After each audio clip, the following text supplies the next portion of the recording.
Hi, good afternoon everyone. So, mag-message nga po kayo or maglagay po kayo sa ating chat box this afternoon kung buhay na buhay po ba tayo. Good afternoon everyone. So you can also unmute kung meron po kayong gustong i-share or gusto nyo pong bumate sa ating pong mga listeners for today's ating pong discussion. So, hi, good afternoon everyone. Once again, my name is Princess Flor. So, ang discussion natin for today is first-time investor, long-term success. Ayan. So, of course, this has been made possible by Sun Life, which is 128 years nang operating here in the Philippines. So, this is my name. I am Princess Flor, and I've been with Sun Life as a client since 2016. Ayan. So, you can know more of me. You can go to my website and on my Facebook account. I will let you know later. Ayan. So, first things first, kamusta ba yung lahat? Maayos ba ang lahat? So, medyo malamig na ang simoy ng hangin, no? At nararamdaman na talaga natin na papalapit na talaga ang ating Pasko or Christmas season, di ba, dito sa Pilipinas. So, for today, uunahin muna natin.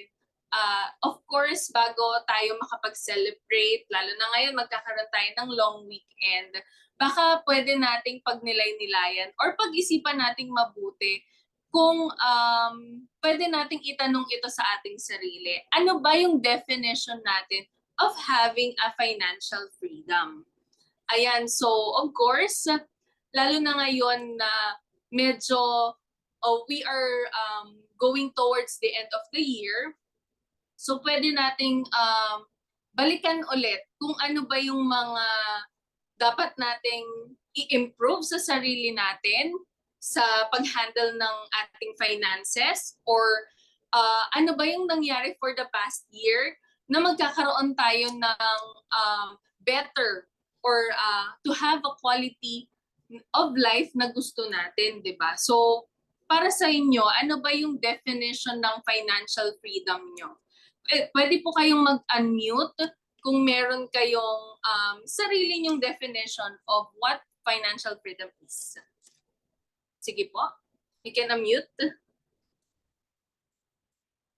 Kasi hindi ko nakikita ang atin pong chat box. Pwede po kayong mag-share. Ayan. Anyone? Going once? Or kaya naman meron naman tayong this one ang i-discuss natin for today actually is ano ba yung dapat kong i-expect, Princess? Ano ba yung pag-uusapan natin for today, di ba? So yun nga, sabi nga natin, this would be regarding financial freedom, and of course, hindi lang naman to para talaga sa mga first-timers. Actually, pwede rin naman to sa mga matagal nang nag-i-invest, baka meron kayong makuhang new concepts or ideas, 'di ba, on building our financial portfolio. So, syempre iba-iba din sa atin kung yung mga dahilan natin kung para saan ba or ano ba talaga ang financial freedom. So, yung iba, iniisip nila na yung financial freedom is I am financially free already if I don't need to work for the rest of my life. So others are iniisip nila na whatever it is that I already have right now, this is going to sustain me for the rest of my life. 'Di ba? Hanggang kahuli-hulihang hininga ko, kaya na akong buhayin kung ano man meron ako ngayon. Yun ang gusto nilang financial freedom. Others naman, gusto nila, masasabi ko na financially free na ako kung meron na akong 10 bahay, luxury cars, o kaya naman luxury bags or whatsoever, di ba? Doon ko masasabi na financially free na ako. Yung iba naman, ang nasa top of their mind or yung priority nila is yung family nila that is well taken care of. So, of course, iba-iba tayo ng definition ng ating financial freedom. But of course, it will end in just one, 'di ba? Kung paano natin i-handle ang ating mga pera or kung ano mang meron tayong assets na meron ngayon. So, tignan din naman natin, of course, 'di ba? Pag magse-search din tayo sa Google, minsan chine-check natin ano ba yung definition, ibang definition ng financial freedom. So, let's take a look yung iba sa mga popular personalities na katulad ni Susie Orman. Ayan, ang sabi naman po niya, a big part of financial freedom is having your heart and mind free from worry about what ifs of life. So, kadalasan ito yung mga uncertainties, di ba? Whatever happens in our entire life, in our entire family, we're not going to worry anymore kasi financially free na tayo di ba?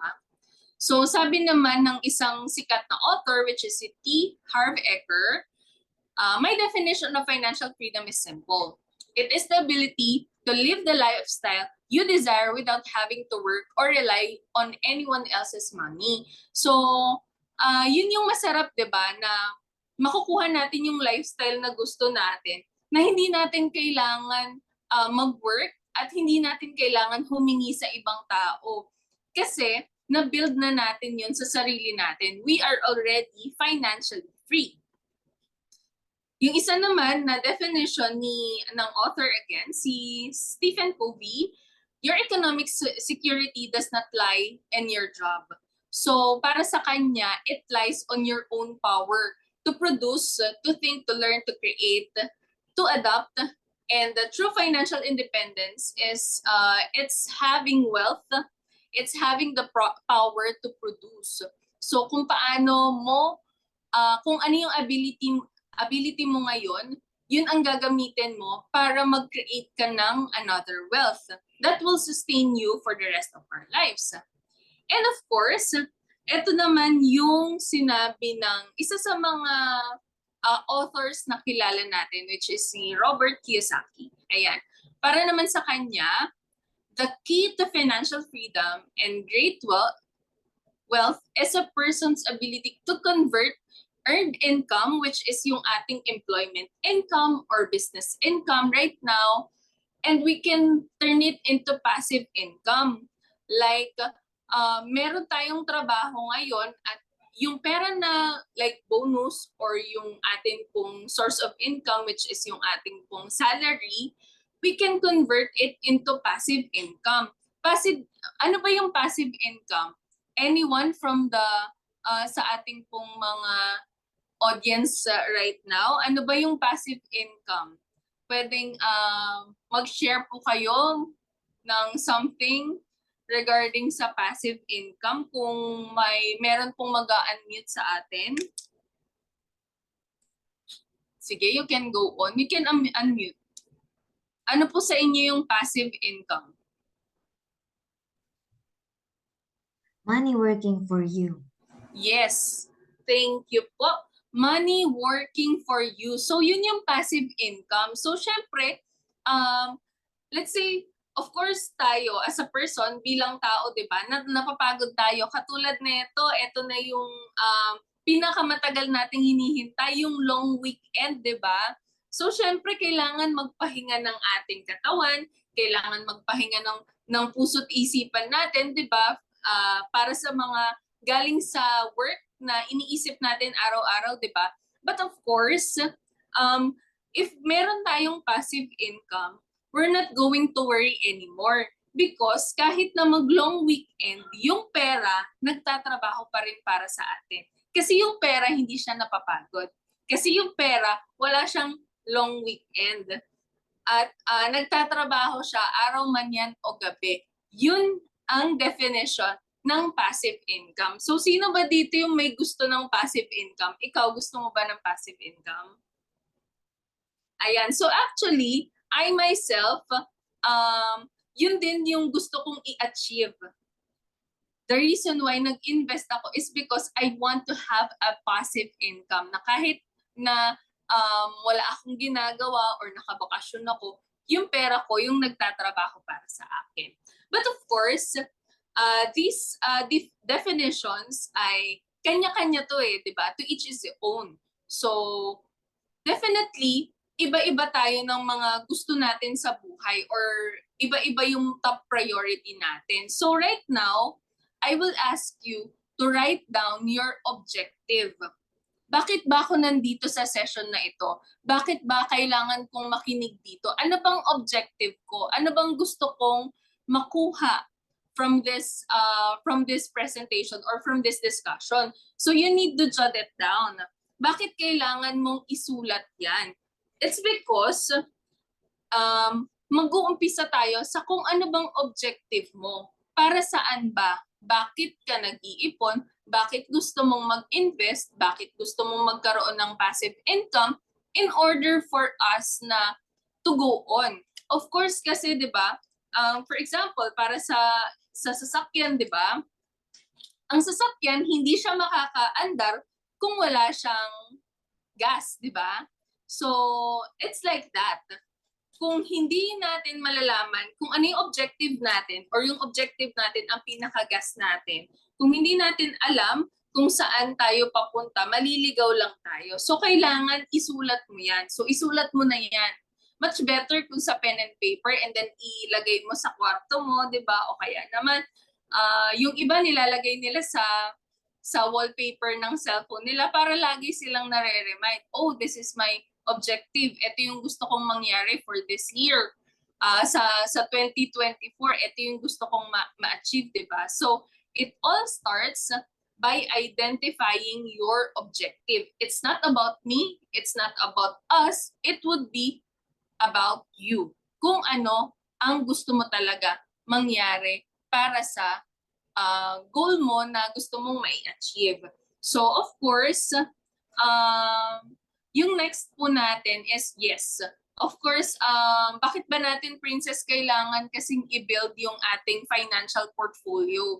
Actually, ang ating pong financial portfolio or ang ating pong in our ability to manage our money ay this is also our stages of life or the stages ng ating pong progression.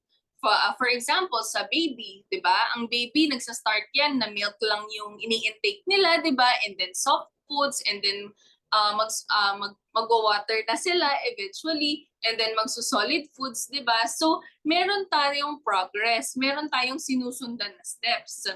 Sa susunod naman, for example, sa mga estudyante, 'di ba?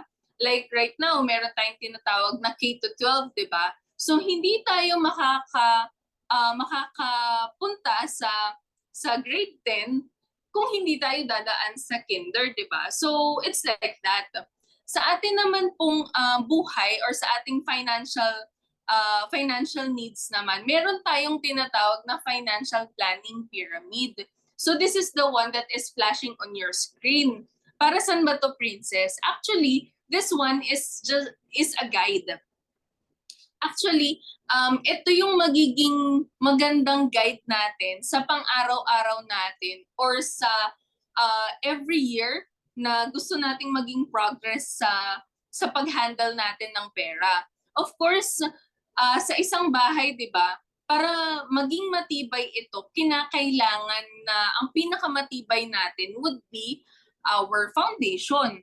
So, the reason why kailangan natin na i-pursue na pagsunod-sunurin natin itong ating financial planning pyramid, it's because para ang pinaka-goal natin ay mag-improve yung way of life natin. Mag-improve yung meron tayong life na ngayon, na buhay na meron tayo ngayon.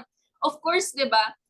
It's a constant change, lalo na ngayon na nakikita natin na tumataas na yung mga bilihin, may mga nangyayari na around the world, 'di ba, na hindi naman natin talaga inaasahang mangyari or hindi naman natin plano, 'di ba? But life is really a constant change.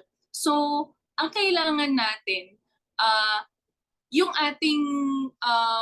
ating pag-handle ng money, it should be properly addressed as well kung paano natin siyang hahawakan para hindi lang yung buhay natin, yung love life or family or whatsoever na life stages ang nangyayari sa atin, pati yung money natin, nag-i-improve din siya para magkaroon din tayo ng self-improvement, di ba? And of course, karamihan kasi ng mga Pilipino, hindi ko naman generalize talaga. Pero this is, ito lang yung nakikita ko as a general or maraming nagiging ganito ang buhay, which is parang nasa rat race na tayo.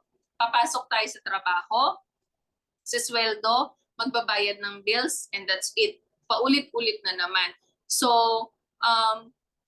wala namang problema sa ganon. Kasi yun naman talaga yung magiging buhay natin. But at least, kapag meron tayong pag-angat, meron tayong from brown to red to yellow to green and then to blue, at least, di ba, yung rat race natin, kahit na rat race siya, yung maliit na nilalakaran natin or tinatakbuhan natin, pwede siyang palaki ng palaki ng palaki. So that, kapag nandun na tayo sa time na gusto na nating mag-retire, ready na tayong mag-retire, ay hindi na natin kinakailangan problemahin pa or intindihin pa yung basic needs natin. Why? Kasi na-establish na natin siya on our early years. So ayan, so medyo nawindang na ba tayo? So can I hear someone from you kung naririnig niyo pa ba ako, kung malinaw pa ba? At baka wala na po akong kausap. I just wanna make sure. Can you please po? Clear? Yes. Ayan, clear. Thank you so much po. So, ayan. So of course, ang pinaka kailangan nating foundation is of course ang ating pong cash flow and ating basic needs. Yun nasa brown po natin. Of course, 'di ba, kailangan meron tayong kailangan mag-start tayo sa brown, sa bottom, so that alam na natin na kapag umakyat tayo sa red, sa yellow, ay hindi na tayo babagsak bigla-bigla, 'di ba? So, kailangan meron tayong, first of all, meron tayong ready access to money sa ating pong para makabili tayo ng pagkain, para sa rent natin, transportation, daily expenses, ganun. So, minsan kasi, 'di ba, food, housing, transportation, and daily expenses, minsan yan yung mga ipinapangutang natin, ganun. Actually, utang naman is wala namang problema if it's good debt. Kung ang ating pong uutangin ay magkakaroon ng anak or magkakaroon siya ng another asset, it's good. But then, merong mga tao na napupunta or nag-end up sa bad na debt, so that ang nangyayari po, yun po talaga ang magiging ang red flag natin. Bakit? Kasi wala tayong ready money. And then others are, they want to jump na magkaroon agad ng investment. Kapag nagkaroon sila ng pera right now, gusto na nilang mag-jump sa investment. Bakit? Kasi may pera na ako ngayon eh. But then, yun nga, it's not our advocacy to jump ng ating pong stages sa ating pong hierarchy. Much better if first meron tayong cash flow, meron tayong income palagi na dumadating sa atin, di ba? And then next naman po natin is yung ating i-build natin yung ating pong emergency fund. So malaking bagay etong emergency fund, lalong-lalo na tried and tested na to netong nag-pandemic tayo, 'di ba? So of course, maraming nawalan ng trabaho, maraming nagkasakit or maraming nagkaroon ng unfortunate events netong nagkaroon ng pandemic. So tried and tested na talaga na kung meron tayong emergency fund, ay ito yung mag-aangat sa atin sa next level natin. Kasi kaya nang i-sustain ng ating emergency fund, which is dapat minimum nito is 6 months, di ba? 6 months to 8 months to 1 year to 2 years. Much better kung mas malaki. 'di ba? Liquid funds so that if something happens ay pwede natin yun ibigay sa ating pong family. And then of course, meron tayong tinatawag na life insurance. Ito namang life insurance ay kung malaki na talaga yung uncertainties na nangyayari sa atin, ay pwede natin itong magamit, 'di ba? So, this financial safety, from the word itself, safety, it gives us peace of mind na kahit na anong mangyari ay makakahinga tayo ng maluwag. Bakit? Dahil napaghandaan natin siya, 'di ba? And of course, kung ready na tayo, paano natin malalaman kung ready na tayo? Of course, kung meron tayong cash flow at meron na tayong emergency fund and insurance, pwede na tayong pumunta sa next nating destination, which is accumulating wealth. Katulad ng ating pong investments like bonds, stocks, or VOL, or UITF, di ba? And then, next naman nun is magkakaroon tayo ng ating pong long-term care, di ba? Sa ating pong health, magkakaroon tayo ng retirement para sa pag-aaral ng mga anak natin, di ba? O kaya naman for self-improvement, di ba? Gusto nating mag-aral ulit or kailangan natin ng bakasyon, di ba? So, it's a step na kinakailangan nating tugunan each step para hindi tayo mahirapan, 'di ba? Na tatalon tayo, 'di ba? So, of course, ang kailangan natin na dito ay kailangan natin magkaroon ng step-by-step process. Ang next naman natin, ayan. So, dahil narinig ko to kanina, 1 Thessalonians 5:11, therefore, encourage one another and build each other up, just in fact, you are doing. So bakit ko to nilagay dito? It's because this is the reason why we are existing as a financial advisor. Bakit ba kami nag-i-exist? Marunong naman na pala kaming mag-budget, marunong naman na pala kaming mag-save, marunong na rin naman na pala kami na mag-invest, at okay na pala kami as a person. But then, why do we need to tell people, or ba't kailangan naming makipag-usap sa iba't ibang tao araw-araw kung okay naman na kami? The reason why we exist is because we want to encourage one another na mag-build tayo ng sarili-sarili nating assets in order for us na hindi lang iisa ang aangat, kundi lahat tayo. And definitely, kung lahat ng Pilipino ay aangat ang way of life, ay aangat ang pag-handle natin sa pera natin, definitely, our economy will go up as well. So parang magtutulong-tulungan tayo for us to build our Philippine economy once again. But of course, 'di ba, malaking bagay na nararamdaman natin sa sarili natin na ay nakakaangat-angat na pala ako. Kasi dati, eto lang ang meron ako, pero ngayon nakakahawak na ako ng mas malaking pera. Di ba ang sarap nun sa pakiramdam? Lalo na sa kaya nating ibigay sa ating mga family, yung mga hindi natin na ibibigay sa kanila before. So, we are here to improve the quality of life that we have right now. Tutulungan namin kayo, definitely. Merong mga terms na hindi natin natatandaan.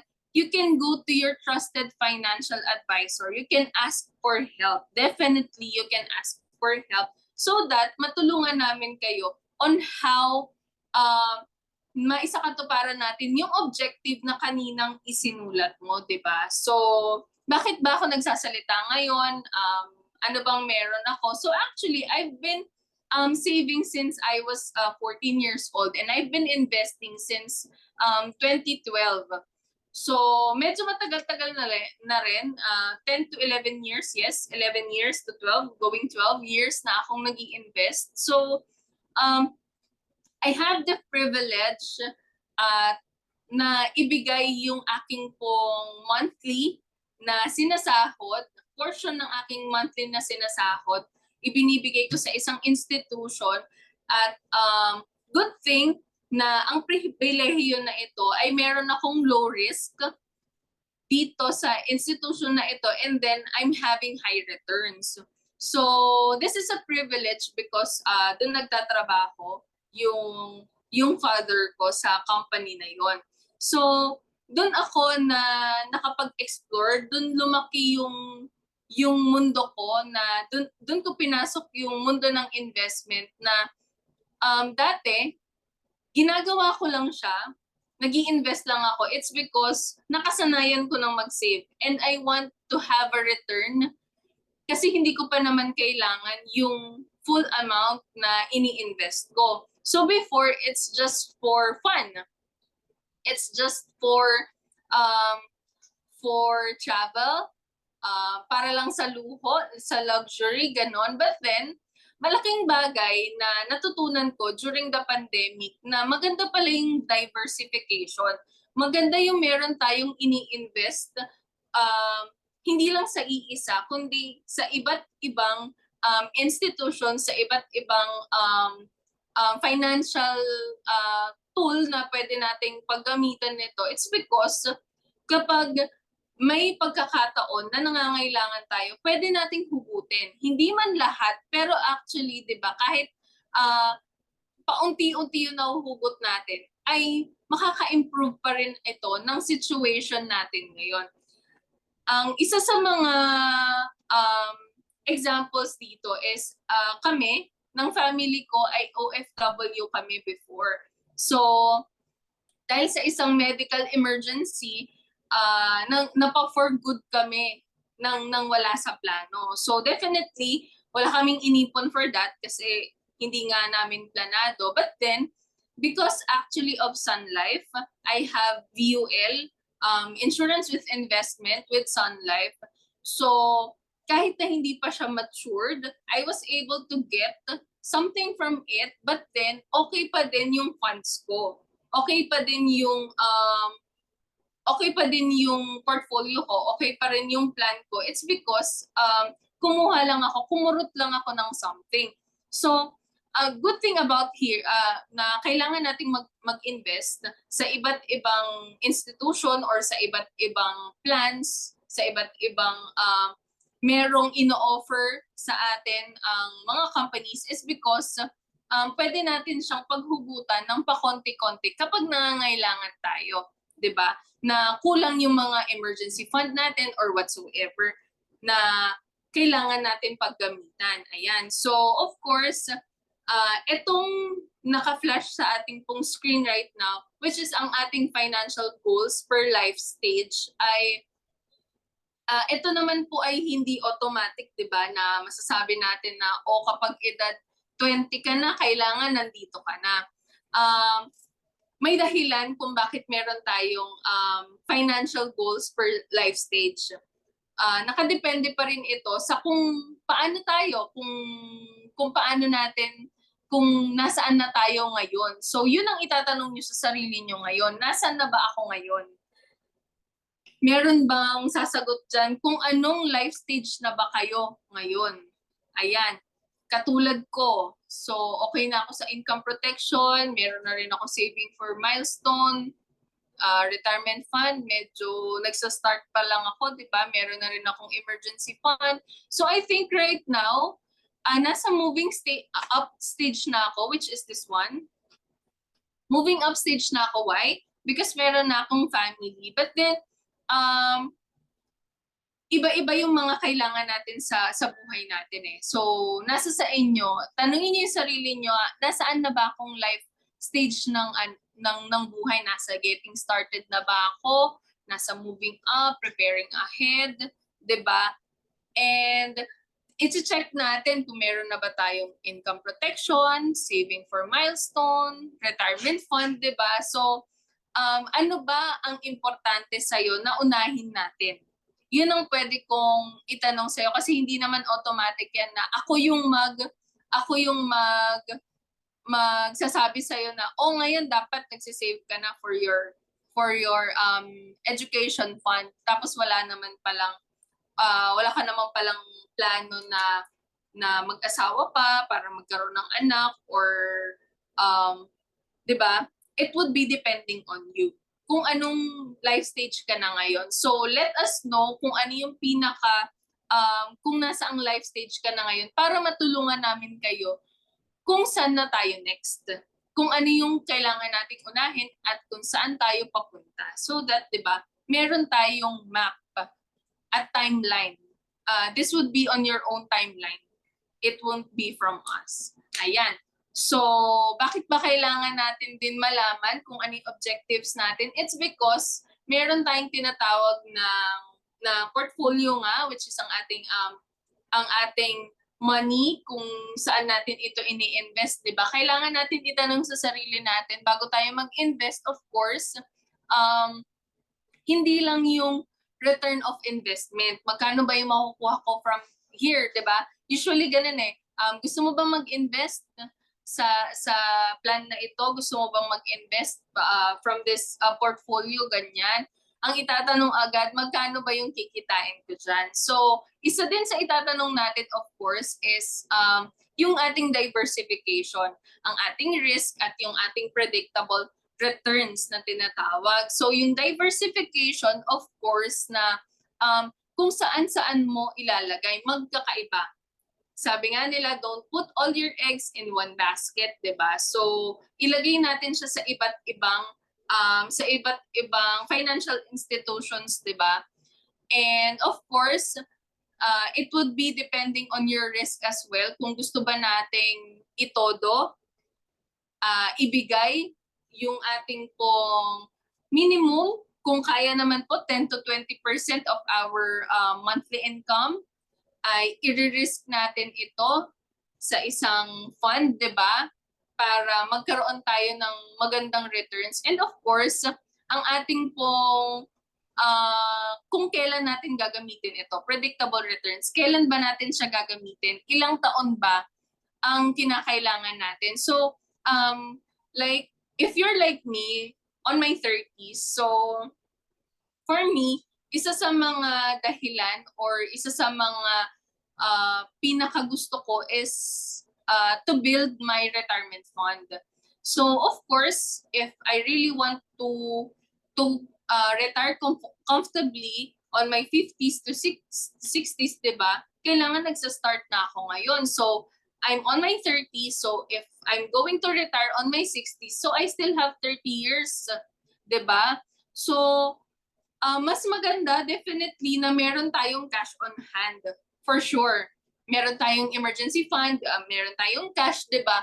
Para readily available ito kapag kinakailangan natin. But then, meron tayong pera na hindi natin alam kung saan natin siya ilalagay, pero meron tayong pinaglalaanan. For example, yun nga, retirement, o kaya naman gusto natin yung pag-aaral ng mga anak natin kapag nag-college na sila, o kaya naman gusto ko alagaan ko yung matandang ako. Kasi sa panahon ngayon, 'di ba, meron tayong risk na magkaroon ng sakit. So gusto ko aalagaan ko yung sarili ko na pagtanda ko, meron na akong readily available na funds para alagaan ko yung sarili ko. Others are, they want to expand their business, they want to pursue their passion, they want to travel, and all other else. So depende talaga sa tao kung ano yung pangangailangan natin right now. So you need to ask yourself again. So first one is, ano ba yung objective natin, di ba? Para saan ba? Para saan ba tayo gumigising? Ayan, kailangan meron tayong objective, di ba? Para saan ba? Bakit tayo nag-i-invest? And of course, saan ba natin siya ilalagay? Di ba? And ano ba yung risk na pwede nating ilagay dito, di ba? How much risk we could take, di ba? Next naman natin, ayan. So, ito yung iba't ibang klase ng ating asset classes. Of course, asset ay ito po yung meron tayo or magkakaroon tayo na magbabalik sa atin ng another asset, ng money, 'di ba? So, meron tayong tinatawag na stocks, which is yun nga yung mga higher risk and higher return, 'di ba? So kung gusto natin ng princess, kasi gusto ko malaki yung kikitain ko eh, then you could risk more. Pwede sa stocks, 'di ba? Pwede rin naman kasi meron akong pera, princess, pero ayokong ilahat. So medium risk, 'di ba? So pwede nating 'yan sa mga bonds, 'di ba? Others are gusto ko ng risk pero gusto ko yung medyo lagi kong nakikita, tangible, 'di ba? So meron tayong real estate, gold, ayan yung iba nag-i-invest sa art, ganyan, 'di ba?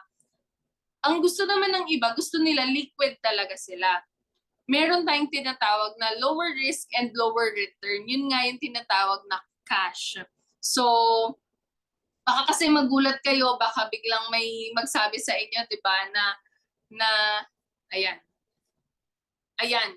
Baka kasi may magsabi sa inyo, 'di ba, na "Uy, friend, meron akong investment fund na bago na nakita ko, naintindihan ko, ayan. So, pwede kang magbigay sa akin ng 1 million pesos and then the next month, ibibigay ko ito sa'yo ng 1.2 million. Ayan. So, definitely that's a scam. Kapag makarinig kayo ng ganon, definitely run. Kasi wala naman pong sa totoong buhay na ganon, di ba? So, only cash is low at risk and short term. Di ba? So, parang bangko, di ba? Yun nga, yung bangko, kapag inilagay mo yung pera mo doon, definitely makukuha mo kagad siya. Walang investment na makapagbibigay sa'yo ng ganun kabilis, ng ganun kalaki na returns, only cash. Wala nang ibang investment na makapagbibigay yun sa'yo, di ba? Ayan, so, meron ba tayong questions so far sa ating pong discussion for today? Medyo ano na ako, no, medyo malapit na ako sa aking time kasi baka meron kayong mga questions right now, 'di ba? At ito yung last slide ko. Meron bang mga questions so far? You can unmute. None so far. None so far. Okay. So we're going back to these asset classes. So of course, 'di ba? Ito nga yung tinatawag natin na meron tayong mga higher risk, higher return, 'di ba? Pero Princess, meron ka bang alam ngayon na gusto ko talagang ibigay yung pera ko dito kasi gusto ko talagang kumita eh. Actually, pwede naman nating laruin kung anong risk meron ka. Kung you are on a higher risk but then yung budget mo is medyo moderate lang, pwede natin siyang ilagay, 'di ba, sa isang let's say for example, conservative, 'di ba? Ilalagay muna natin siya sa mga bonds, 'di ba?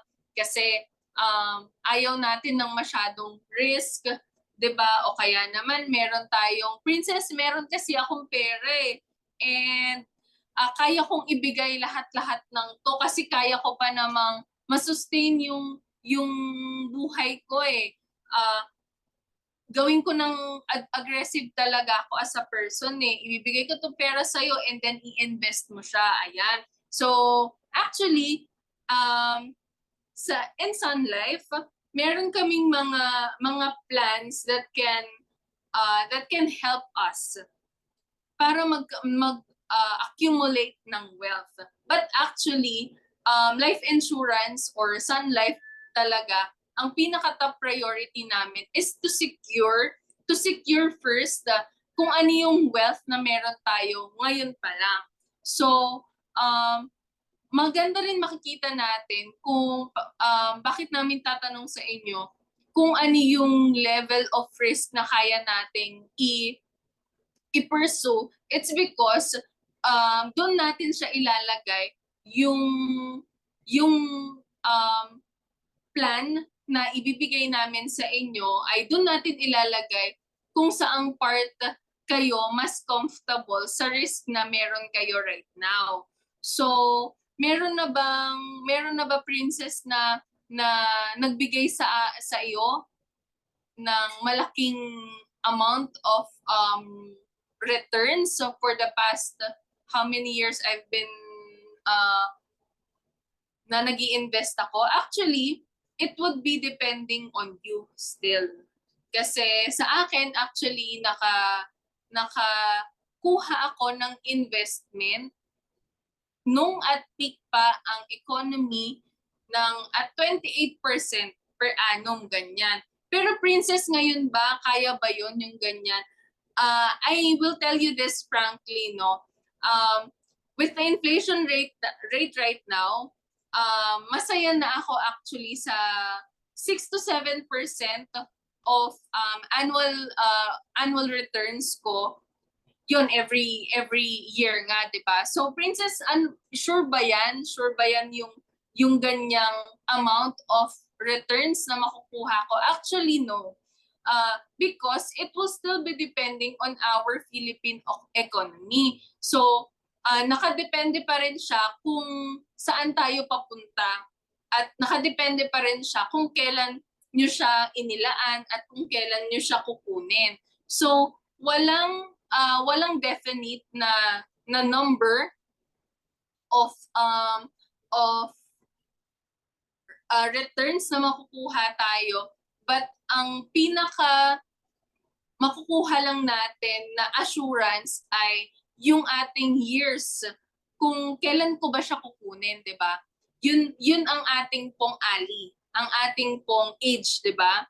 So, meron akong mga clients na actually nagsa-start sila ng early, meron akong mga clients na nagsa-start sila at the age of 23, ganyan, nag-i-invest na sila. Bakit ka mag-i-invest ganyan? It's because I want to have a business at this age, 'di ba?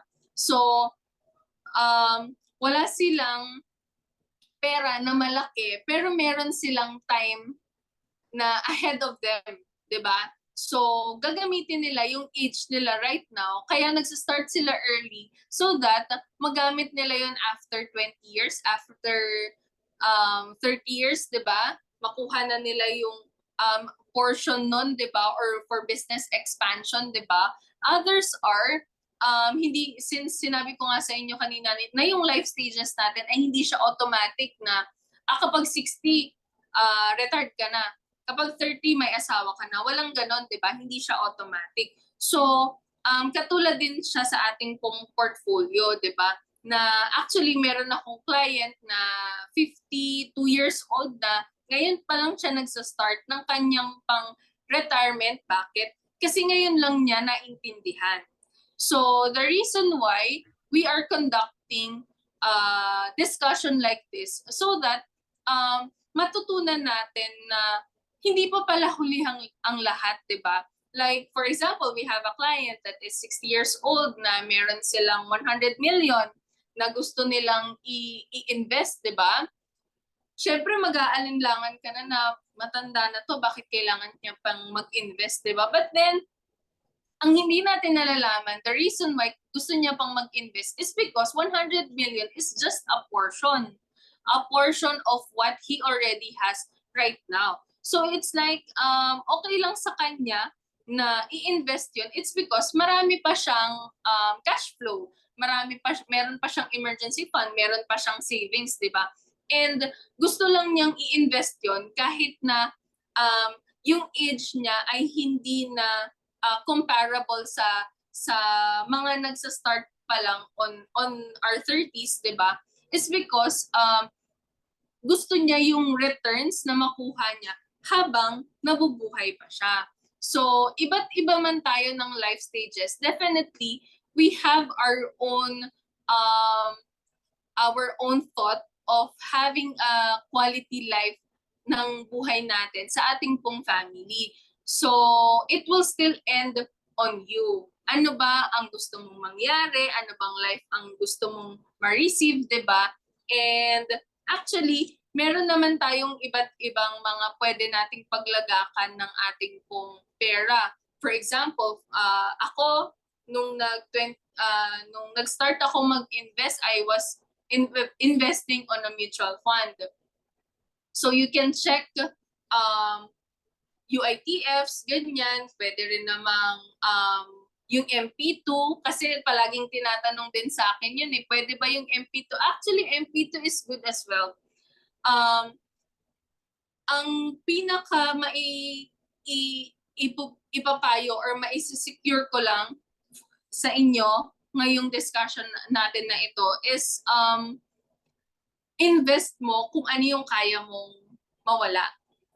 Yung kaya mo pang maghintay na bumalik siya kung maglalaan ka ng amount of money na ito, yung hindi mo kinakailangan ngayon. Yung hindi mo kailangan pambili ng needs mo ngayon. Invest whatever money that you have right now na kaya mong mawala ngayon, but definitely, as time goes by, ay makukuha rin natin yon pabalik sa atin. We just need to wait. Because sabi ko nga kanina, if we are on our 30s, 20s, 'di ba? Our friend or our ally is our time, 'di ba? Meron pa tayong time ahead of us, 'di ba? So, pwede rin naman sa mga stocks, bonds, VUL, Sun Life, we also have VUL insurance with investment. Yun nga yung first na naging plan ko with Sun Life na nakakuha ako ng something in return nung nag-for-good kami dito sa Pilipinas. So, it would still be depending on you kung ano ang pinakagusto mong goal at kung anong objective mo, bakit ka mag-i-invest. So, actually, one reason also of me having life insurance na medyo bata pa ako, bago ako mag-abroad, kumuha na ako ng life insurance is because life insurance can, ito ay magbibigay sa atin ng assurance na kung lahat ng nandito ay meron tayo, etong mga to, kung meron tayong lahat ng ito ngayon, actually, life insurance can make readily cash. Sabi nga ni Attorney Cabrera, ang aming pong prof, 'di ba? Life insurance like estate tax is triggered by death.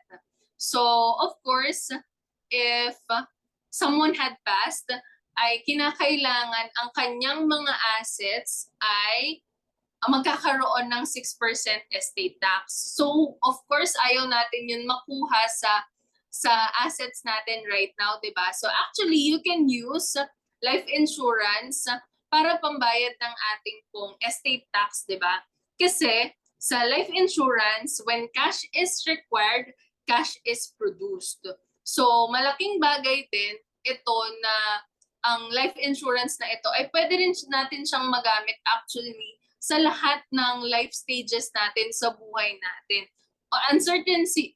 Uncertainties are always there. Hindi natin alam kung kailan siya dadating, di ba?